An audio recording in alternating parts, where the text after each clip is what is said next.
So, you guys are interested in getting the car of your dreams, a Tesla Model 3. There are a few things that you should know before you go ahead and do it. Now, obviously, if you guys are looking at getting the Tesla, you've probably done a bunch of research on it, trying to figure out what are all the downsides, what are its issues. Today's video, I'm going to be telling you some things that you probably should know before you make your decision. Now, I've driven roughly 11,000 miles over the past, 3-4 months. Now, over that time, the seasons have changed. Now that it's colder outside, I'm noticing I'm getting a lot less range in my car. Here in Maryland, during the wintertime, it's been hovering around 28 degrees. Now, I recently charged my car up to 80%, which is about 280 miles. So I ended up driving my car for about 100 miles, 110 miles. Over the course of 2 days, and in that time my car actually said it only had 109 miles left, so I roughly lost about 61 miles worth of range. Now with the Tesla being all electric, this is expected. Everything you do from heating your car to driving it faster uses more and more electricity. If you guys do live somewhere where it's perpetually cold all year long, I would highly recommend you guys getting the long range, as you are gonna get significantly reduced mileage. If you live in a house, this probably is not gonna be the biggest deal for you, seeing as you're able to charge it overnight. But for the people that live in apartments, it is kind of a big deal. Seeing as you have to go out of your way to charge it, you're gonna have to do that a lot more often when it's cold outside. Now, the second issue I have with my car is a little funny. It's too quiet. Now, you might be asking, what do I mean by that? Part of the reason I thought Teslas were so cool were because they were quiet, but it can be kind of an issue.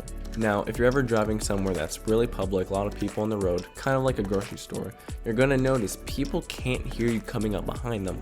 So what ends up happening is you follow behind them for maybe like 30, 40, 50 feet until they finally turn around and realize that you're right there.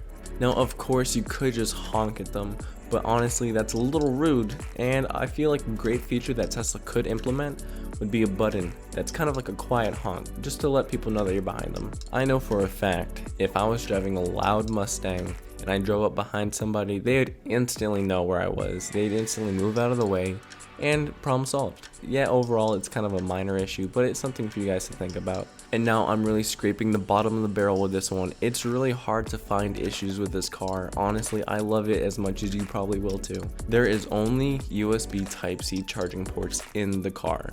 I think there's like one or maybe two USB Type-A ports in the car, but those are for Sentry mode and they're like tucked away behind your glove box. So the reason that only having USB Type-C chargers is an issue is because a lot of devices that I have, they all use USB Type-A. So when you want to play a game inside your Tesla with a PS4 controller or an Xbox controller, instead of using the cable that you would already use for your system, you would either have to buy an adapter for your cord, or you would have to buy another cable that's from USB Type-C to USB Type-A micro.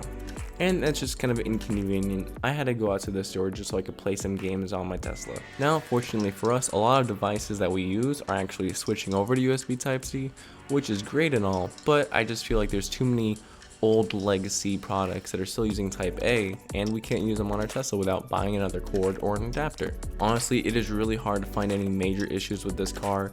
If you are aware of some bigger issues, go ahead and leave a comment down below letting everyone know what you think the biggest problem with the Tesla is. If you're interested in seeing 5 awesome features about the Tesla, go ahead and click this video right over here and enjoy your day.